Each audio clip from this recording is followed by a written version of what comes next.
All right. Welcome back to another episode of the Throttled Roots podcast, recorded right here at our studio inside of Ventura Harley-Davidson. And of course, this episode is sponsored by our people. Hit them with it, Joe. Law Tigers. Yep. Sponsored by our people, Law Tigers. If you're ever injured or know someone injured in an accident, 1-800-LAW-TIGERS. Fellas, it's good to sit down with you guys again. It's always nice to come back into the studio once a week here. We got Trinidad. Thank you. Don't be lazy, Ray. We got, I'll say it right. How would you say it correctly? As I'll let you pronounce. Is it Trinidad? It's Trinidad, yeah. Trinidad, do you put the accent on it? You know what? I am in fashion, but we don't got to go there, Ray. You know what I mean? bring a little testosterone to the You're setting the tone fashion, good for me right now. It's like, it's Trinidad. That's what Trinidad. It is. I like it. All right. Yeah. So we've got Trinidad here today, and family for sure. But you guys are going to kind of find out about how he's kind of knitted into this motorcycle culture as well. Trinidad, because he's family, I've been able to kind of follow along with his journey, with his jeans and his brand and his building. And I listened to the podcast a little bit that you were on. All right. And it was more stuff that I learned myself as well. So a lot to kind of, talk about, but also ties to the motorcycle community in, I would say, from like a social perspective, a big tie, because from a culture perspective, Mayans is culturally in our thing. Everyone has their opinion on it, but culturally, it's a big thing for the Harley culture, So your brand was involved in that. So we'll kind of dive into that a little bit, man. But thanks, man. Fabric is like, it's woven in to this. And if you think about it, the blue jean, like, just really take a step back. The American blue jean and the impact the blue jean has had in the fashion world, but got kicked off in 1953. Marlon Brando, the Wild One. Ever since that movie came out, then it became popular in pop culture. It no longer became just workwear or cowboy. And the rest is history. After that, Marilyn Monroe, Elvis, you name it. And then it became what it is now. I love hearing, because you're in the fashion, man, and I love hearing that it's more than just a look and a thing. You understanding and knowing that, like, your background of your thing, it's important to so that you know how to navigate and what you're doing. And that I love to hear that, man. That's something I never knew. I mean, that was dropping some knowledge for, it all makes sense, right? It all makes sense. I mean, every bit of it made like complete sense. Like, wow, I didn't know nothing like that. So that fabric is woven in to this community, 100%. Now, what we found out, maybe you learned through the podcast, is that the American side's been lost. I'll challenge everybody here. I mean, look in your closets and how much of it's made in the USA. Yeah. I'll ask you. Are Levi's made in the USA? You would probably, not to dime anybody out, but that's what I own. I own a lot of that, you know? Yeah. Most of the stuff that you own is not made here. If you own any made and crafted, that is made here in the US. Very small, production runs, price points over 300 for 501s. Wow.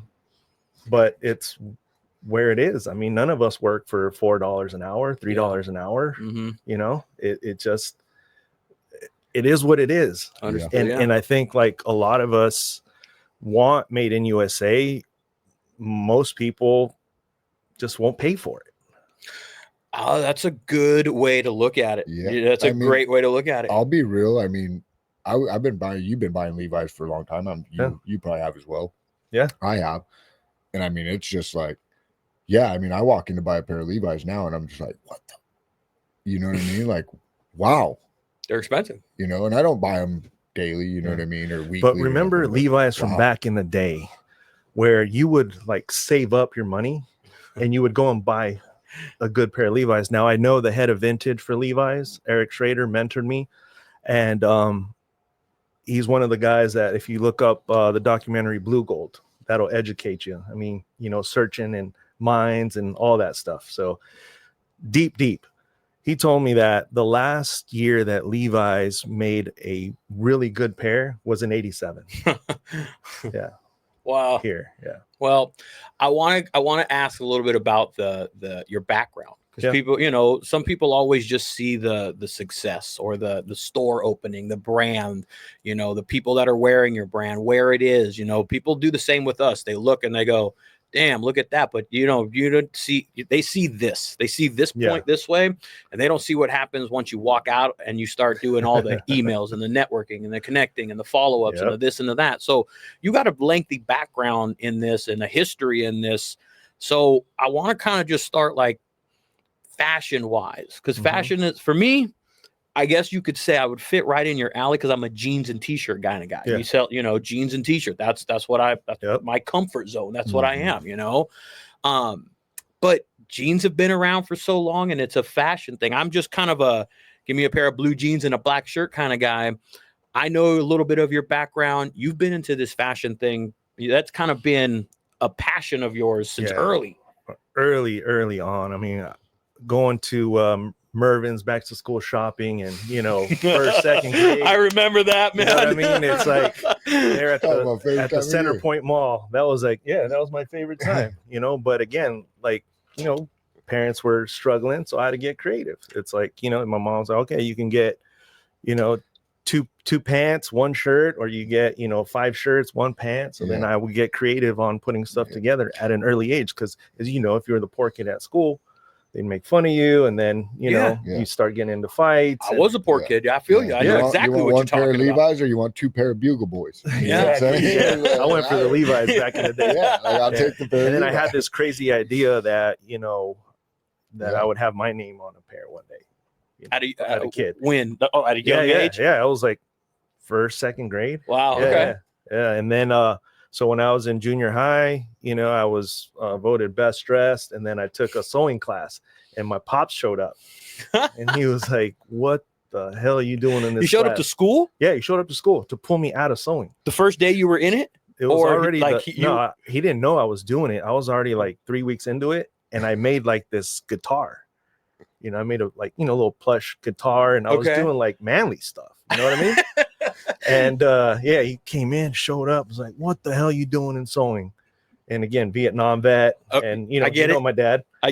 So he pulled me out, you know, and then from there, I kind of got in trouble, but was always, even when I was hanging around, you know, I grew up in Oxnard. I was born in Port Hueneme. You know, I grew up on the south side of Oxnard, went to Eel Green junior high, and then got in a lot of trouble. So then I wound up in Channel Islands High School, where I knew nobody. So we lived in Lemonwood. Okay. Yeah. So then in high school, same thing, you know, sewing class came up, and I signed up, and dude, Pop showed up again. Yeah. How do you get wind? Do you know? Well, because the counselors, you know, my grades weren't always the best. Oh, okay. So, you know, you get those progress reports, and then it would show up, because, you know, you could pick your elective. Yeah, that would show up. And then, like, you know, I was kind of D, C, and then sewing A, PE A. and as I was known, like, you know, that was just always my thing. And I was really into, you know, I had a paper route when I was 12, 13 years old, and my uncle had a Suzuki 50cc.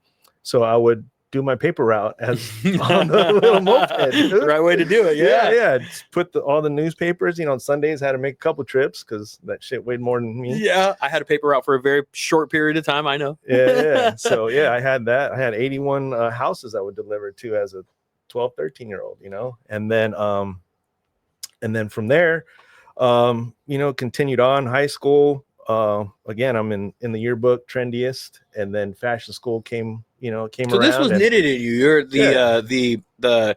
the design element, not necessarily. Maybe it is, maybe it isn't. But I'm kind of hearing what you're saying is more like, hey, I'm into this concept of creating this look. Not necessarily. Right. It's a like, I know your dad seems to interpret it. This is a feminine thing. No. I got like creative ideas in my mind about I need to get out, and this is where I want to do them. Yeah. So it's early. Early. Yeah. So were you like in school and stuff when you were into the fashion? Were you kind of the person that would show up with just some random like get up on, and then it would like Yeah, like boom? I was or that. Like, did you try the different stuff, or you just kind of No, was in and you kind of just made it look back then, better than somebody else? Yeah, combination. Back then, it was the early mid 90s. Yeah, okay. So then you had like your ravers and this and that, and then Armani came and taking me back, boy. Like, but my influence, when I saw the movie The Mask with Cher, and it was about the motorcycle community and that kid that and I saw back then the kind of rebel look was kind of in, and so I was a big fan of mixing genres. So if I was to bring you like my yearbook, you'll see I'm wearing a Harley belt buckle with like wide leg jeans, and I'd wear like a biker jacket. I was always wear Harley t-shirts to school. I brought today a watch that I used to wear to school in '95. You see that thing? Yeah. Wow. Leather strapped Harley Davidson. Yeah, watch. Yeah. Bought probably right here from Ventura Harley, by the way. That was a quick plug. You're right. When they were in Ventura. Was it? Yeah. When they were in Ventura, a lot of people asked that question. Yeah. Joe and I were just talking about that the other day. Yeah. I was trying to think of how long ago it's been. So when did you buy that? This was in 95. 95. Okay. Yeah. All right. Yeah. 95. Wow. So anyhow, I get, I'm in high school, and it was just always like my thing. Even in Lemonwood, hang around with the boys around the block, but they would always call me Mr. GQ, and it's just something I always gravitated, but always like blending, genres and looks, and really staying true to who I am. And you'll see it, the heritage. The more you dig, you'll recognize your touch, your reasons, the reasons. But I always wanted to wear the Armanis, wanted to wear the Polo Sport, the CK1. So I'd mix that with Levi's and then throw on a Harley belt. And people be like, what the hell? it actually combines really, good, in my opinion. That's the creative, the designer, the concept in your brain that's just coming out, Exactly. So I get it. I relate to it, I because like when we do the media and we do like, how do we relay that message? How do I create, how do I get out what I got here in my head? That is the concept. You're just doing it in a different fashion. You're doing it with what we're wearing and what we're doing. And people take pride. I mean, I don't want to walk out of my house looking like a slob either. Exactly. I do want to look good. Listen, appearance is the first impression that everybody gets off of you. That you I don't care in any way. They could look at you quickly and make their judgment. Now judgment doesn't also always necessarily be true. Right. But I mean, like I'm a happily married man now, but back in my day when I was I didn't know anything about somebody other than they're attractive. They look good. How you dress, what you look like. Are your toes on point? Are your hair this? Are your teeth all jagged? That is the first impression that you get, because it kind of, it doesn't always correlate to it, but how you kind of carry yourself and present yourself usually is like, got good hygiene. You go to the gym. Yep. You eat right. There's kind of, so not always, but there's usually a connection to it, But the look good, feel good. That's huge. Thing. That's a big thing. It's a thing, and in this community, sometimes like, again, the bikes are just beautiful, and, a lot of people in the community will, they drop a lot of money on their bikes, not as much on their clothing, and I think that's what the parts are too expensive, my boy. We can't, dog. They'll spend $800 on a light bulb, for this bike, but won't spend more than $60 on. But we'll go to I'm with you. Yeah, you're right. You ain't wrong, because they will spend that much, and then they'll go over to Cycle Gear and get the rain gear that will last you 2 seconds in the rain, because you don't want to go spend the money on the good stuff. And I'm not putting my finger in your chest or anything. No. It's just, it just call a spade a spade. It is what it is, and I feel that that's something that I could contribute with my talents to the community. Like, let's, there's enough gear out there that's low quality and made overseas. Not that all overseas stuff is bad, but by the most part, quality has been down, and what we bring is like an elevated piece. So I want, like, if you're wearing our stuff, which a lot of our customers tell us that, they'll ride wear our stuff on the weekends. They'll wear the selvage on Saturdays, Sundays to go out. And then, you know, our other non-selvage, they'll beat them up. But they're lasting and they look elevated. They feel elevated.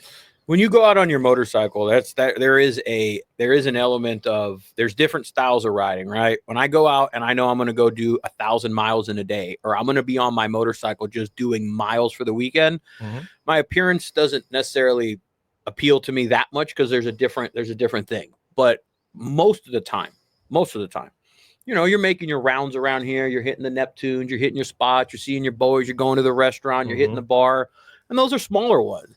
It's no different. There is a point, you know, kind of a balancing act, where when you go out in your car, you know, your hot rod or your this or your that, you dress a little bit, you know. When you're on your motorcycle, sometimes you got to go and you do a fit check. Yeah, this flannel hits with these pants, you know, like this flannel underneath this fits with these jeans and these boots. It is a representation of you, you know? Right. And so I completely understand the connection of like where you're like trying to fulfill some value in this. Right. You know?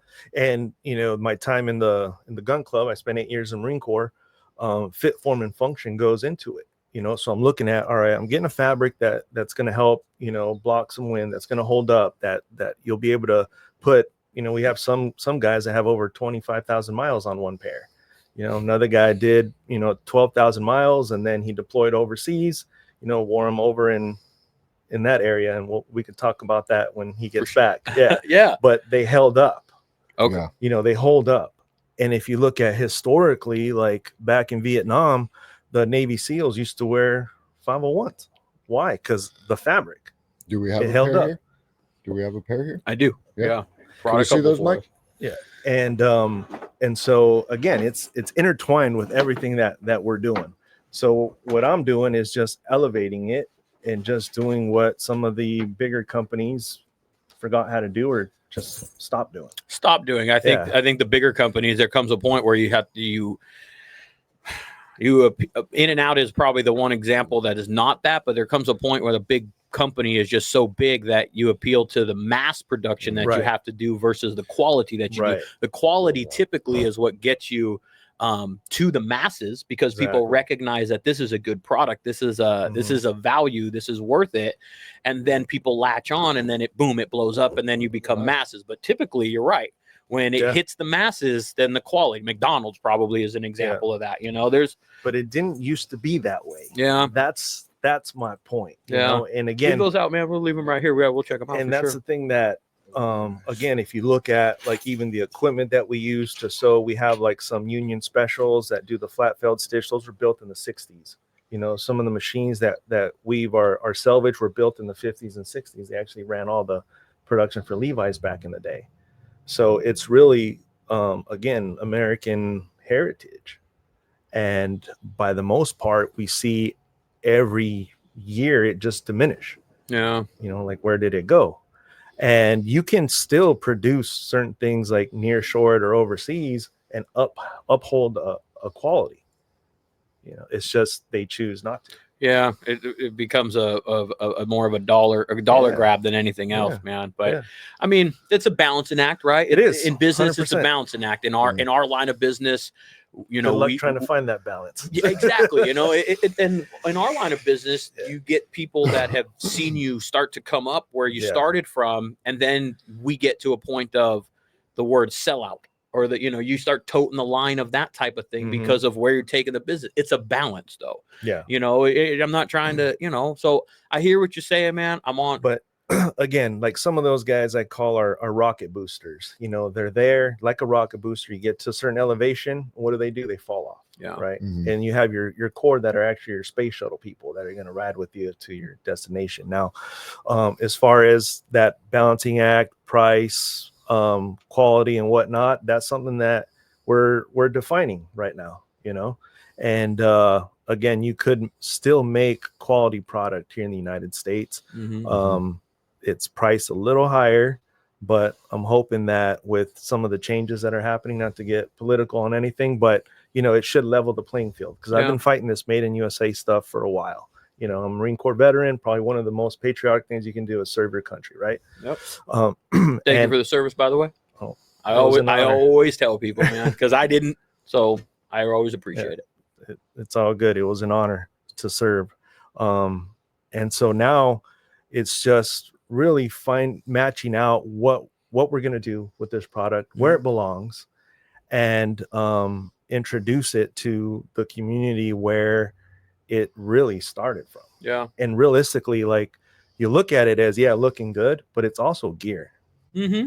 And if you talk to a lot of the old timers, they'll tell you, like, back then there was no Kevlar and no this, no that. A good, 14-ounce denim would hold up by the most part. Yeah. And most of those biker jeans and stuff, some of them still sit in like archives and stuff like that, man. For sure. And they sell for thousands of dollars. Yeah. OG. Because as they say, dude. As the old saying goes, and they were don't probably make it like they never used to. washed, or you know what I mean? It's old school bikers. Stiff as a board. Yeah, bro. They didn't, and they're holding up. Yeah. I think I just saw something. This is not off subject, but they were like found in a mine or something. I just saw something recently, like they're mining and found a pair of jeans from like the 1800 or 19, whatever it is, and they're like, they raffled them off or whatever auction, and it was, like you said, outrageous, man. I was outrageous. Like, wow. Outrageous, because again, it's cotton, good quality cotton, which is, by the most part, American cotton is a leader. I've been to mills all around the world, and Japan has their quality is ridiculous, but I walk into their cotton warehouse and it's just bales of US cotton. And I was like scratching my head. I'm like, what the hell? How did all this stuff get here? And but it made sense. They're telling me that the way you get a good jean is you get a good yarn. And how do you get a good yarn? You need good cotton. Yeah. American cotton.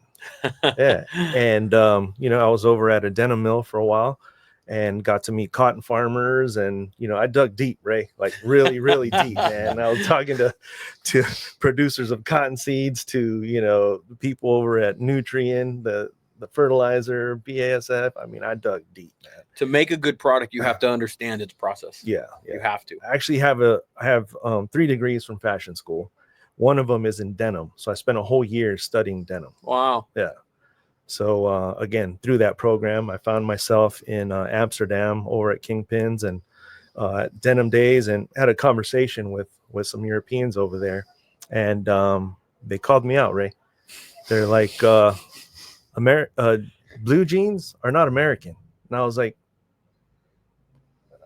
can I cuss or not cuss? Yeah.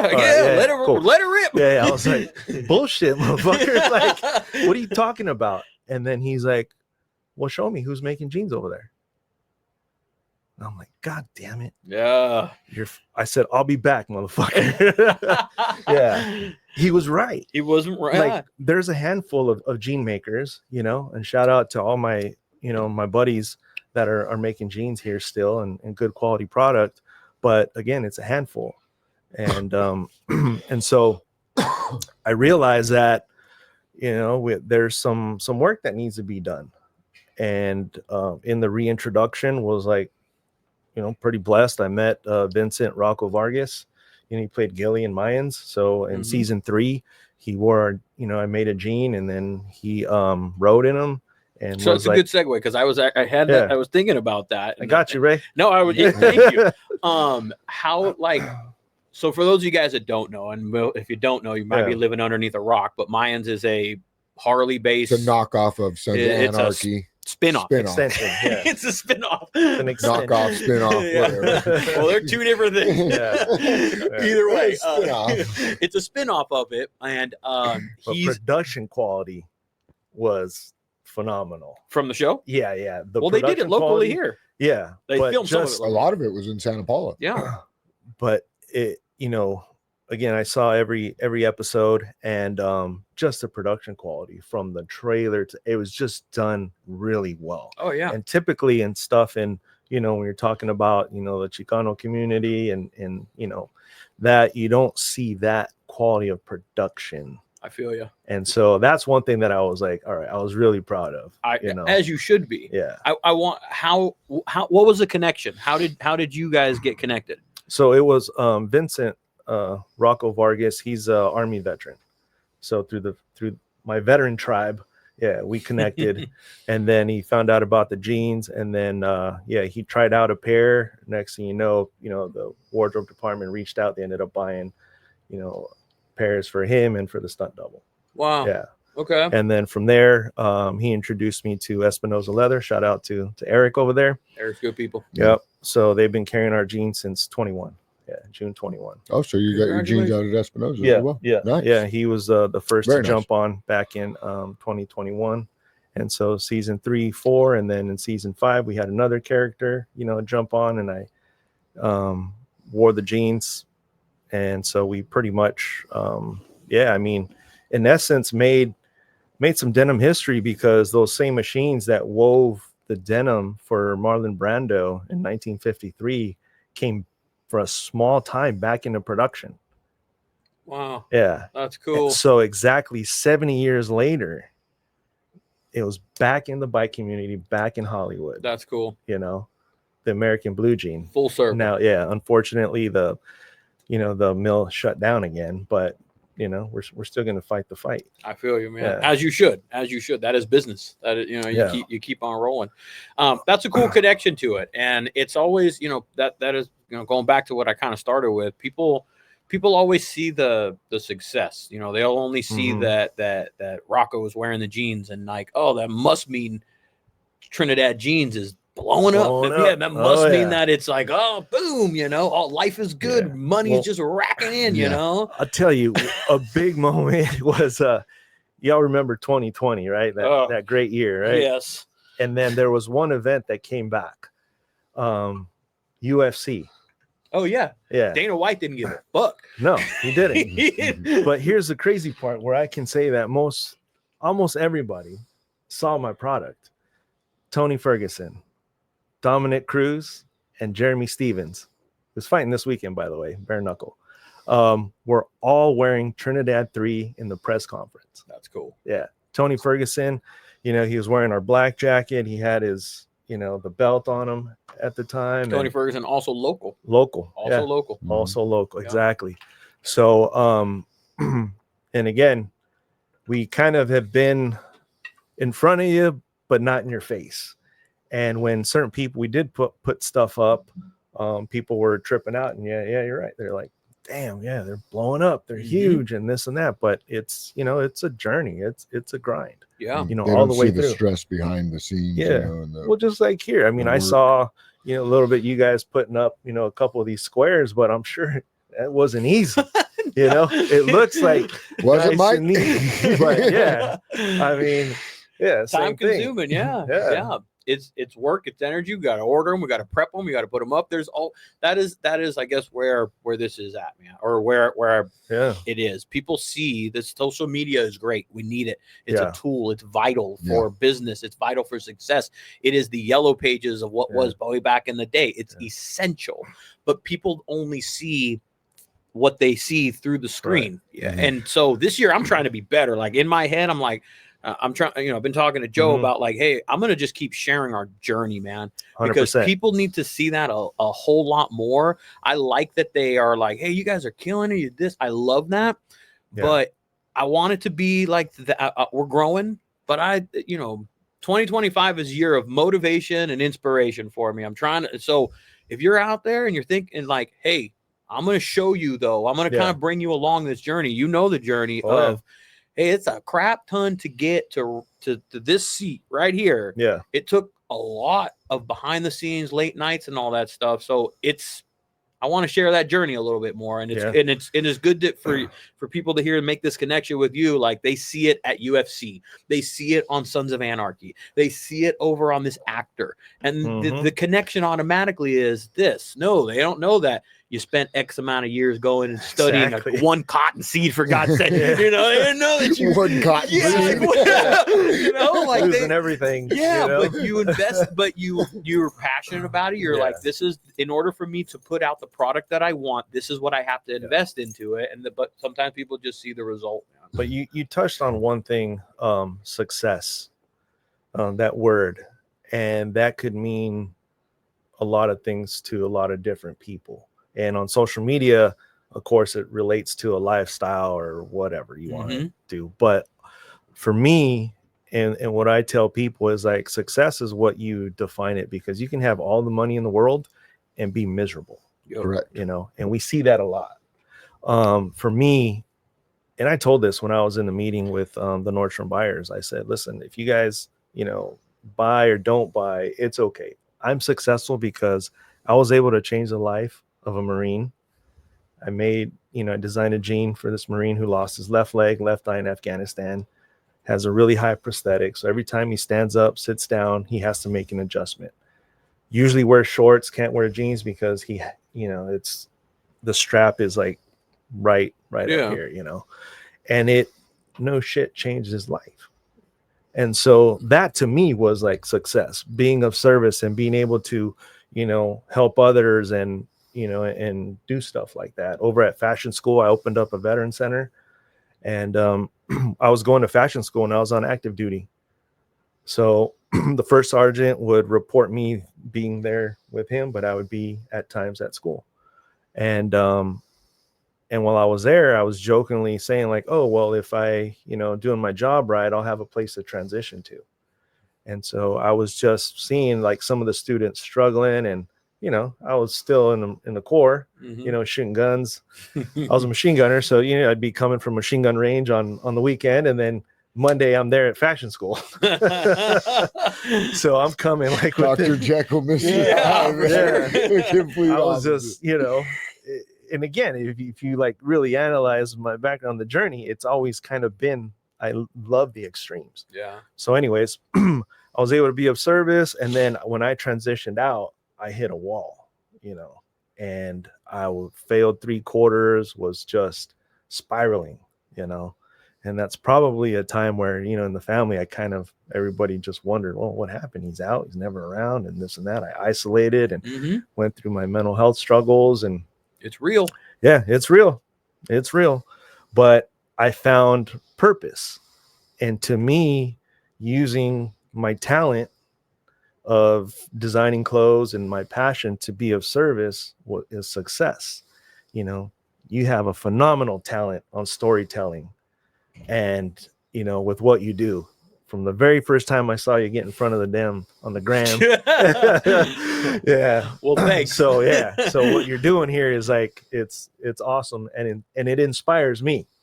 So back to the success, you know, it is what you make of it. Yeah. You know, and I think if you find a mission, whatever that mission is, and you're achieving that, everything else will fall into place. Yeah. You know, and full circle. I know your background, your history, where you started at a young age, talking about like, I was taking sewing class and my dad was taking me out.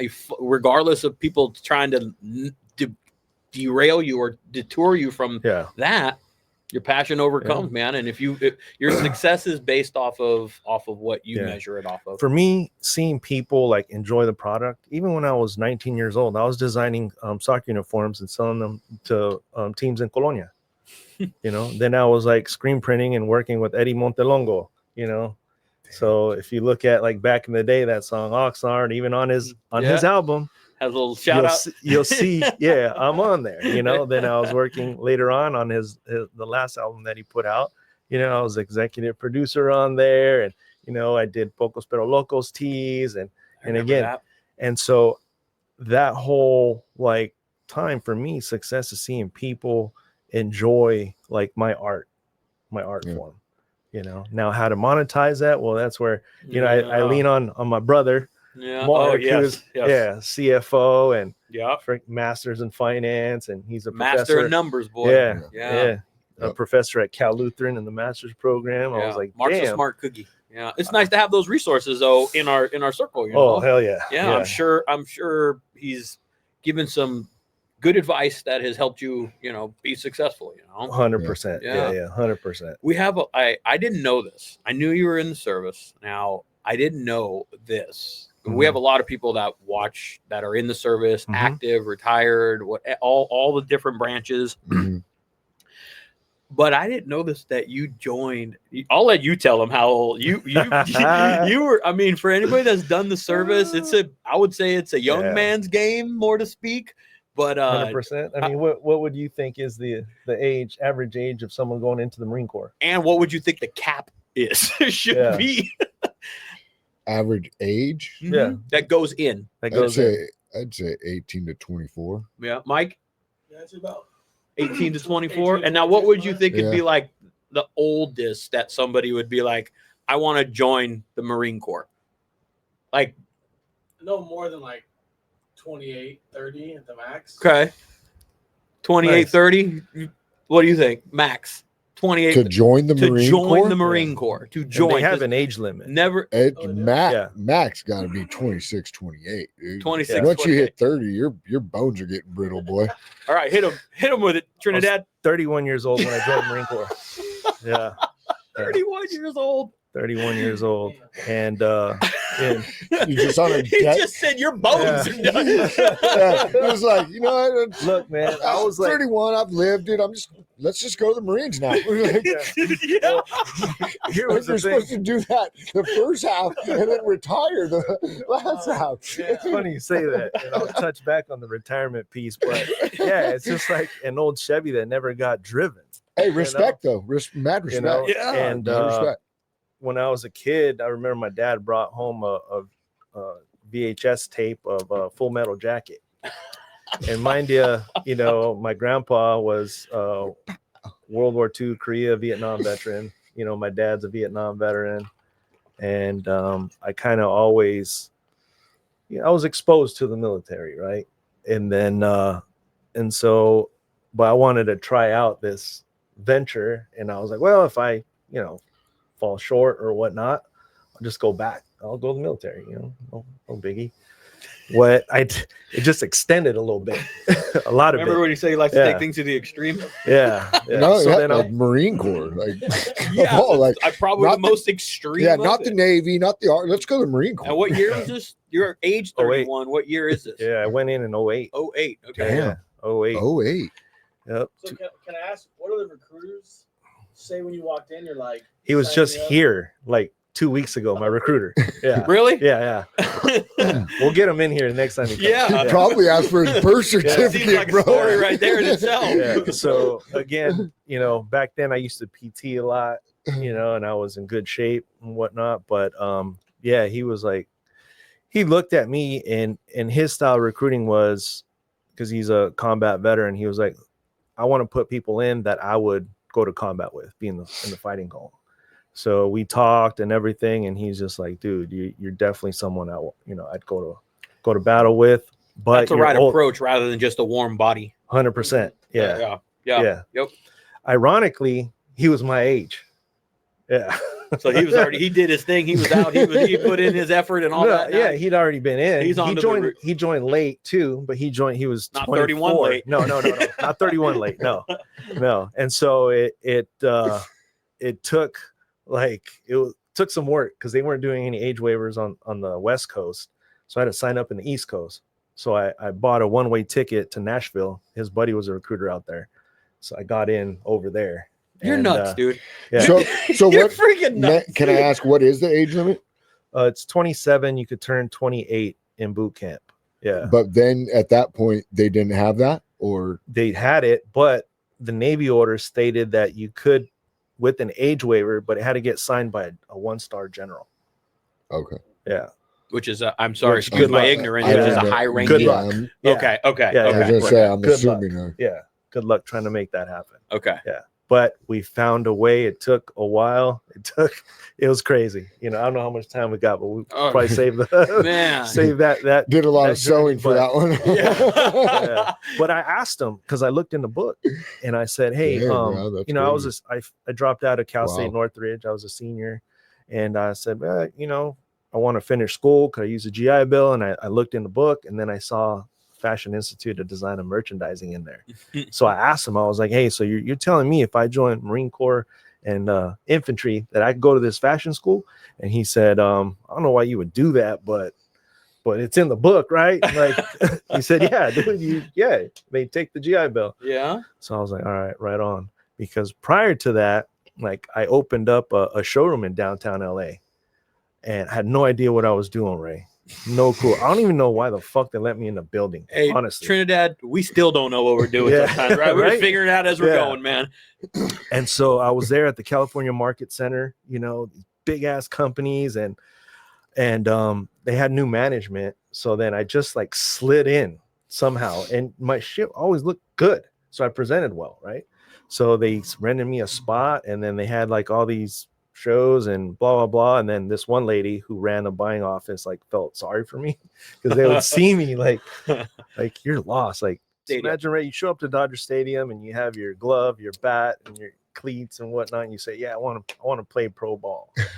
And that's what I did in essence over there at the California Market Center. And so what ended up happening was the lady was asking me important information. She was the head of a buying office, and she said, "Hey, do you have a line sheet? Do you have this?" I'm like, "What the hell's a line sheet? What's this?" She's like, "Oh, where's your rep?" And I was like, "What? You need a rep?"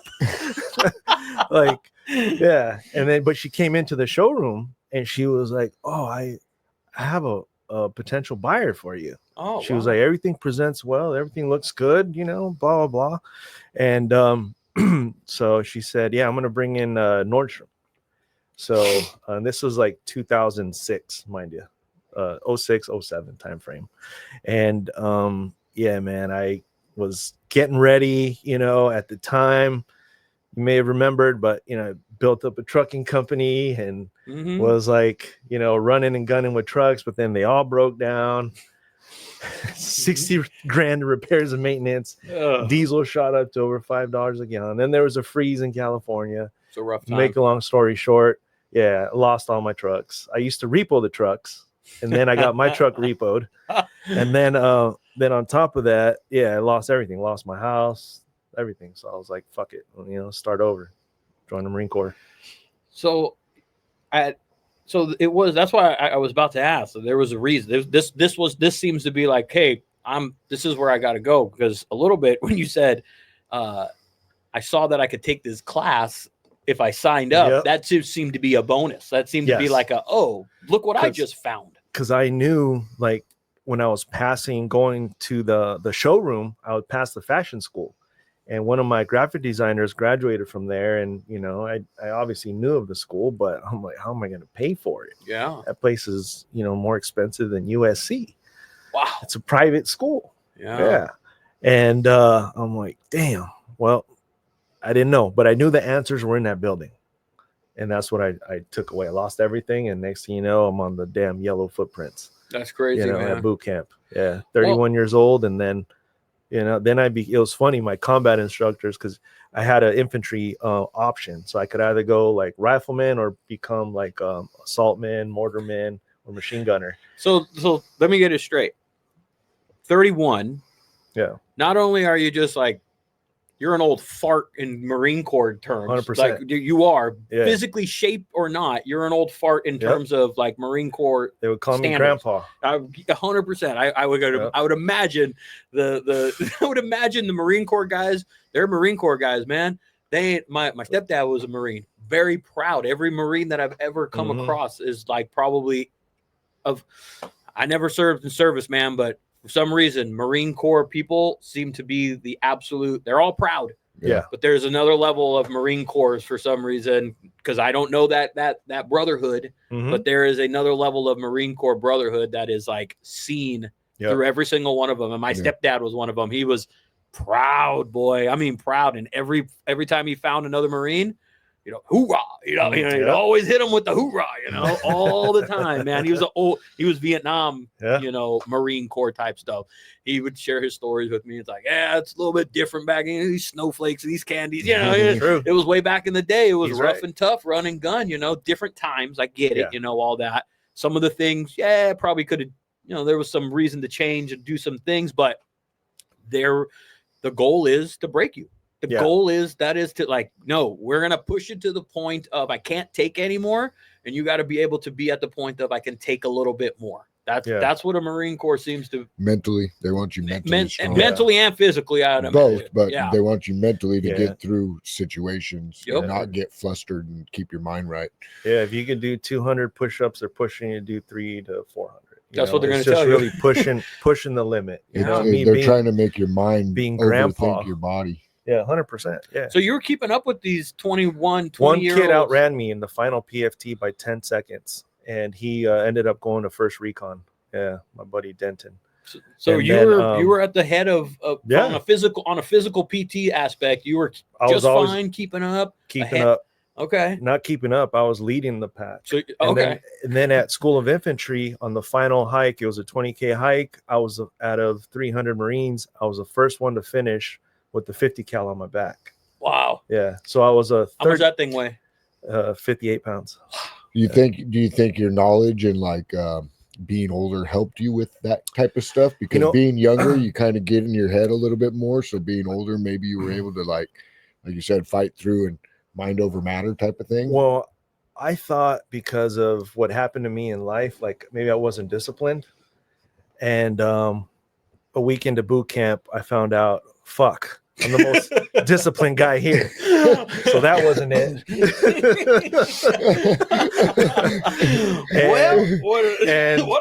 But you're also 31 with a bunch of 22-year-olds and stuff. We had a 17-year-old. Still, he was my rack. They're still kids, Yeah, they're still kids. And they were like, looking up to me. And then one idiot, we were like in dental, and they had us just all seated, and he was from Santa Ana, and then he's like, "Hey, where are you from?" I was like, "Get the fuck out of here." Oh gosh. I'm like, "Bro, you're in fucking Marine Corps boot camp. You're not on the block, dog." Yeah. And I said, and trust me, dude, I've been around a little bit, and I didn't look. There was like a 24-year-old in our platoon, but he fucking looked way older than I am. Like he was struggling. He was a little chunky, couldn't run, hairy motherfucker. He had to shave twice a day, and I would just run circles on him, and I kind of felt bad for him at the end. They fucking drill instructors. He made it. Okay. But in the crucible, like they put you in a pit and you box. They put gloves on, and after being awake for a few days and whatnot, doing this long whatever, and so they the drill instructor was like, put the two old fucks together. And that was a 31 and a 24-year-old. Yeah. Boy, there was a gap there, boy. Oh yeah. But I mopped him up. Yeah, that feels like Marine Corps banter. And then I would have been like, don't give me a young sticks. Oh man, with what sticks? The Pugil sticks. So there's these sticks. They got pads on them, right, on the ends, and then you like gladiator, like jousting, gladiator type shit. So they put you in a pit or they put you on a bridge, and then you just go at it and you just fuck each other up, right?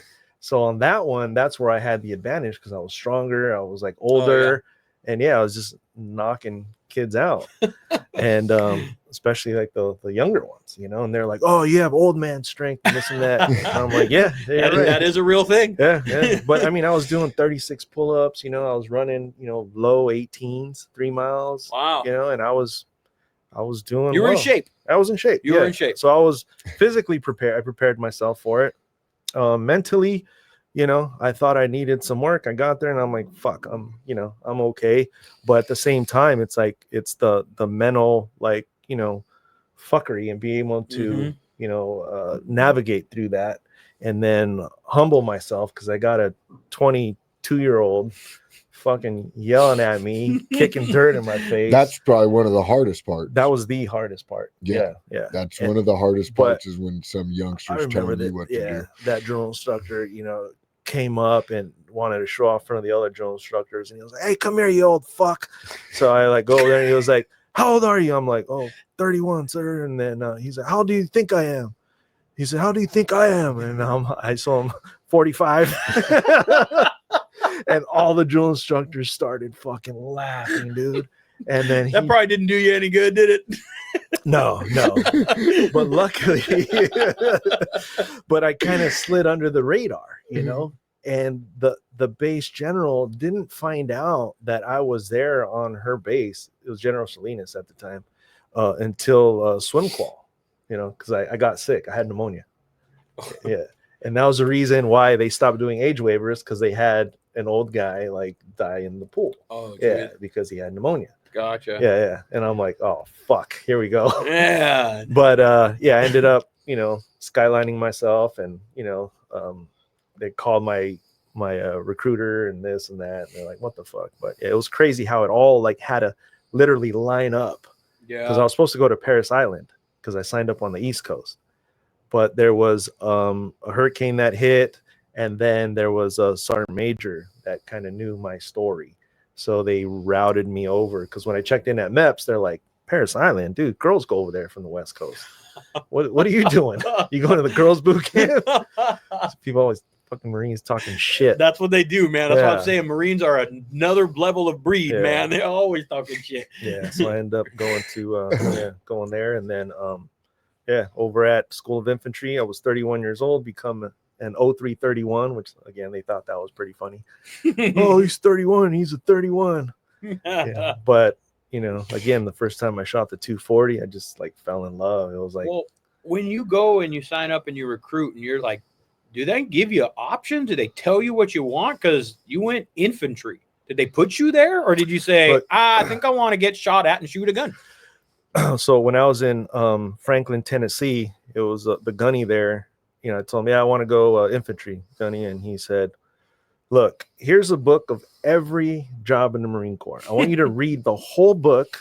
He said, because you scored high on the ASVAB, high GT score, you could do any job in the Marine Corps. He said, so I'm going to be back in 3 hours. When I come back, let me know what you want to do. So I'm sitting there reading through the whole thing. And, again, I was 31 years old, joined the Marine Corps for a reason. He came back and I was like, infantry. He's like, God damn it, Garcia. Like, you could do anything you want in the Marine Corps, And I'm like, I just want to do infantry. The journey has been a long one. Yeah. There's struggles. It's been a long one. It's been one that's been filled with struggles, but it's been one that's been also just filled with perseverance, goal-oriented focus. Like, this is what I have a passion for. This is what I want to do. This is my end game. And as you said, success is defined by each of us define success a little bit different, but I'm going to, at hearing your story, seeing where you're at, store opening, working with the people that you have worked with, I'd say you're on the successful end, but there's still, you're like me in that sense where I recognize where I've come from. I recognize that I've put in work, but there's more. I can do more. I can be, there's other ideas in my head. There's more out there. You can, so there has to be more, there always has to be more. You can't become stagnant. You know what I mean? You get stagnant, you get flies and mosquitoes, and especially in fashion. You can't stay stagnant. Yeah, exactly. However, having like a heritage piece like this and staying connected to your roots and knowing, no pun intended, roots. Pun intended. But pun intended, yeah. Staying connected to your roots and who you are, and defining success, whatever that is, and just being able to be okay with not being okay. That's the key. Like being, fine with being fucked up. And being able to, take time to inspire others, or, these moments like this, like what you're doing, is inspiring to me. Appreciate that. So thank you for having me here, man. Thanks for coming and just sharing the story, man. Like, I know people like to tune in to this podcast because it's it is motorcycle based, but most of the people that I bring in, there is a motorcycle connection, and whether you're riding a motorcycle or not, like, you yourself have a motorcycle connection to Mayans and that culture. And you take it, I think you set the tone very well for, at the very beginning of this, with where denim is kind of woven and how that's woven into the fabric of our culture, and the origin sort of it, because people won't take that into consideration. People don't, they just get the pair of jeans, they go and they go ride. But when you are invested into what you do, like yourself, like mine, I've taken the time also to understand where my roots come from, why I am the way that I am, why the culture is the way that it is, to understand the protocols and the ins and the outs. When you take the time to do that, things will fall into line and they will always kind of just land full circle.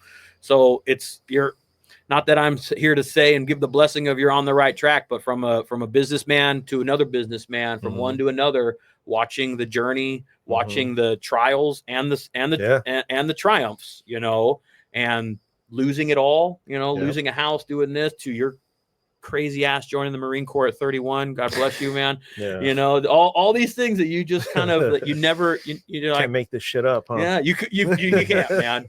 And that's what I love doing about this, man. That's why I enjoyed this, because everybody has some type of story. And here, on this podcast, it's motorcycle based. Yeah, we have a good time. We're gonna have some good times, but there's a lot of men out there that are our age that can relate, that can connect, and need to hear stuff like this, and just to relate to, hey, it isn't just me, it does take all that effort to get that name on that shirt and that person to be wearing them jeans, it takes a shit ton of effort, man. So it takes community, which, I love about the motorcycle community, and kind of, there's a lot of things that translate from the military service into kind of the motorcycle community. So, and again, with fashion, it's woven in, and with the blue jean, it's woven in, and pretty soon, I got my eye on a street glide. So attaboy. Don't be surprised attaboy. If I show up here, and again, I've been riding other people's bikes my whole life, because I've my passion has been the fashion side of it. And I knew when the time comes, and it's got that 2025 CVO. Yeah. I saw it. Trust me. Yeah, we got more invest into the business still before but when you're ready, come talk to me. I would love to be able to spend other people's money. So let me help you spend your money on a motorcycle. 100%. It'll give me a little bit of But our friends here, when you're ready, make sure that you come by from over here. One more plug for Ventura Harley-Davidson. Make sure gotta give them some love, man. But Trinidad, thanks, man. Before we always go out, man, I like people to know where they can get a hold of you, how they can contact you, where they can buy your stuff, where they can kind of find you. So hit them with all that. Well, I'll just give them your cell phone number, because they can call you. They can get hold of me through you. Don't do that. Now, on Instagram at Trinidad 3 Jeans. We just opened up a store in Camarillo, Congratulations. right next to the Twisted Oak. So we're there in the Lewis building, and right next to Beauty Lounge. So you can find us there, and online www.trinidad3.com. You'll see there's a diverse set of collections on there, which after hearing this podcast, you'll see how I've been able to orchestrate that, and how, don't be scared. You'll see some shit on there, like some $850 jeans. It's a luxury, streetwear collection that's going on Nordstrom.com to, our $85 blue jean for the rider collection. So now that that I'm a fucking weirdo, it's all over the place. It'll all make sense. It'll all click, man. Exactly. But look up Trinidad Jeans. Yep. He's been he's been in it for a while. This is a passion of his. I wish you continued success, brother. Your family, he literally is family. So keep killing it, man. Keep killing it. Just want to take a moment to remember your dad, Zeke. I appreciate that, brother. I had the utmost respect, loved him. His light is shining through you. So, everyone here at Throttled Roots, this is awesome. Keep doing it, because we all need this. We all need to hear genuine stories from genuine people. And you guys are it. I appreciate that, man. We appreciate that. Thank you very much, man. So go and check out Trinidad Jeans. Go get yourself a damn pair of jeans, whether it's the $85 ones or the $850 ones. Yeah, go still check 85. Go check them out. Go check them out, man. They're right here in Camarillo. These things are gangsters. These things are clean, strong. Check them out, man. Yeah. All right, guys. Thank you guys for tuning in to another episode. Make sure that you guys come visit Ventura Harley-Davidson, where our studio is located at. Every Thursday, 7 o'clock, we post our podcast, so you guys can look for this one, and then the get loaded up on Spotify every Friday. All right, new vlogs, right, Joe? New vlogs drop every Monday. Yeah. So we also got new vlogs dropping every Monday. So YouTube heavy right now, man. YouTube heavy. Yeah. Keep up with everything we're doing. Keep it going, man. God bless you guys. Trinidad, thank you very much, buddy. All right, my man. Thank you very much, man. Appreciate it. All right, guys. Later. Peace.